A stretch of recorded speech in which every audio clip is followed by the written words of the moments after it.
দেখেননি একটা ফজা ময়দানে লেগেছে, এখন মুখ্যমন্ত্রী হবে, ইন্ডিয়ান ফজা। জিজ্ঞেস করেন ফজা তুমি তো লড়বা, তোমার পার্টির নাম কি? আমি জানি না। তাই না, লক্ষ লক্ষ লোক আসা কি কামাই যে করবে এই ফজা, লিখে রাখুন। আরএসএস যত না ক্ষতি করেছি, এই ফজা আপনাদের তার চাইতে বেশি ক্ষতি করবে। দেখুন, এটা দিনের আলোয় আয়নার মতো পরিষ্কার।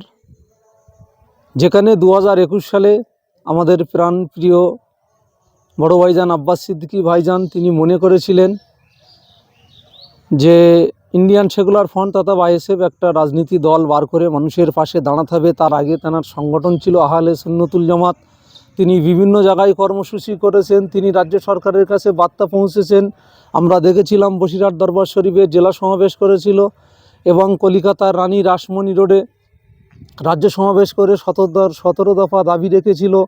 কিন্তু যখন দেখলো এভাবে আন্দোলন করে কোনো রকম রাজ্য সরকারের কোনো প্রতিক্রিয়া নেই, তিনি তখন চিন্তা ভাবনা করে দেখলেন যে কাজ রাজ্য সরকার করছে, বাংলার মানুষের সঙ্গে যে দ্বিচারিতা করছে, যে শৈলাচারী কাজ করছে, সেটা একমাত্র ক্ষমতার বলে। তখন আমাদের প্রাণপুরুষ পীরজাদা আব্বাস সিদ্দিকী ভাইজান তিনি চিন্তা ভাবনা তানাচ্ছিলেন যে আমি একটা রাজনীতি দল বার করে আমি মানুষের পাশে দাঁড়াতে চাই, মানুষের হয়ে কাজ করতে চাই।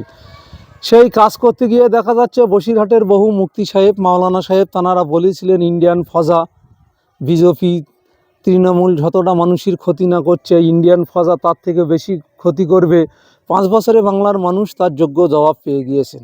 একটাই মাত্র ইন্ডিয়ান সেকুলার ফ্রন্টের বিধায়ক, ভাঙড় বিধানসভার বিধায়ক, তিনি অন্য কেউ নয়, আমাদের ছোট ভাইজান নওশাদ সিদ্দিকী। তিনি বাংলার মানুষের জন্য, আমরা দেখেছি যখন এই ওয়াকফ বিলের নিয়ে কথা হয়েছে তিনি রাস্তায় নেমেছে, তিনি তার জন্য জেল খেটেছেন। আমরা দেখেছি যখনই এসআর নিয়ে হয়েছে দেখলাম সর্বপ্রথম রাস্তায় নওশাদ সিদ্দিকী, তিনি সুপ্রিম কোর্টে গিয়েছেন, তিনি হাইকোর্টে গিয়েছেন, তিনি সিও দপ্তরে গিয়েছেন, তিনি বাংলার অলিতে গলিতে মানুষের পাশে দাঁড়াবার চেষ্টা করেছে। সেই জন্যই বাংলার মানুষ বুঝতে পেরেছে যে আগামী দিন ইন্ডিয়ান সেকুলার ফ্রন্ট তথা আইএসএফকে লক্ষ্য করতে হবে। কেননা আইএসএফের একটা বিধায়ক হয়ে যদি এভাবে মানুষের পাশে থেকে কাজ করতে পারে, সবথেকে বড় খুশির কথা কি বলবো, ভাঙড়ের মানুষের জন্য আমরা দেখেছি আমাদের প্রাণপ্রিয় ছোট ভাইজান নওশাদ সিদ্দিকী ভাইজান, তিনি ভাঙড় বিধানসভার বিধায়ক এবং রাজ্যের চেয়ারম্যান। তিনি ভাঙড়ের মানুষের জন্য বিভিন্ন জায়গায় এসআর নিয়ে আন্দোলন করে সারা রাত ধরে তিনি এসআইআরের ফর্ম ফিল আপ করতেন। এই তো বাংলার একমাত্র বিধায়ক। এই তো 216 থেকে 17টা তৃণমূলের বিধায়ক আছে, কোনো দিন সোশ্যাল মিডিয়ায়ও দেখিনি যে তারা ফর্ম ফিল আপ করছে, কোনো দিন কোনো অফিসিয়ালভাবে তাদের বার্তা দেখিনি এসআর নিয়ে।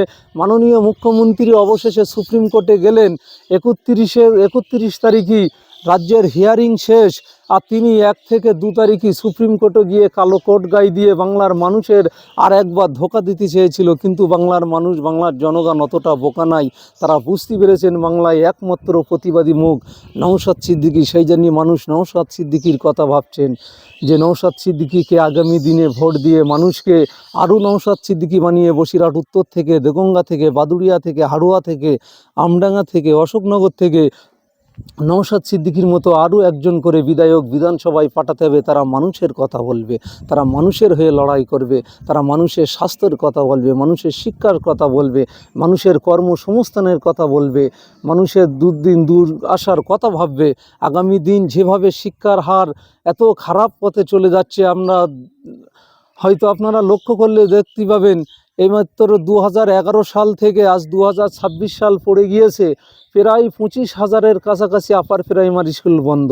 তাহলে মানুষের শিক্ষাটা কোথায়? আগামী দিন একটা গরিবের বাচ্চা কি পারবে 5,000-7,000 টাকা মাসে ফি দিয়ে তোমার বেসরকারি স্কুলে বিভিন্ন মিশনে পড়াতে? এই নিয়েই আমাদের ইন্ডিয়ান সেকুলার ফ্রন্টের লড়াই। আমরা সেই জন্য চিন্তাভাবনা নওশাদ সিদ্দিকী ভাইজান, আমাদের দলের প্রতিষ্ঠাতা পীরজাদা আব্বাস সিদ্দিকী ভাইজানের সেদিকে লক্ষ্য করে আমরা বাংলার মানুষ, আমরা ইন্ডিয়ান সেকুলার ফ্রন্টের যত কর্মী বিন্দুক আছি, যত সদস্য সাপোর্টার আছে, সবার চিন্তাভাবনা একটা যে আগামী দিন কী বার্তা আমাদের দলের চেয়ারম্যান, আমাদের দলের প্রতিষ্ঠাতা পীরজাদা আব্বাস সিদ্দিকী দেয়, আমরা সেইভাবেই এগোবো আগামী দিনে। চারিদিকে তো প্রার্থী ঘোষণা হয়ে গেল, তা আপনারা কবে কি প্রার্থী ঘোষণা করছেন? দেখুন, ইতিমধ্যে আমরা সোশ্যাল মিডিয়ায় দেখছি বামফ্রন্ট প্রার্থী তাদের ঘোষণা করেছে, তৃণমূল করেছে, এবং বিজেপিও করছে। ইন্ডিয়ান সেকুলার ফ্রন্ট তথা আইএসএফের রাজ্য কমিটির সিদ্ধান্ত আমরা যেটা আমাদের অফিসিয়াল সূত্রপাত খবর পাচ্ছি যে ঈদের পরের দিনই আমাদের প্রার্থী ঘোষণা হবে।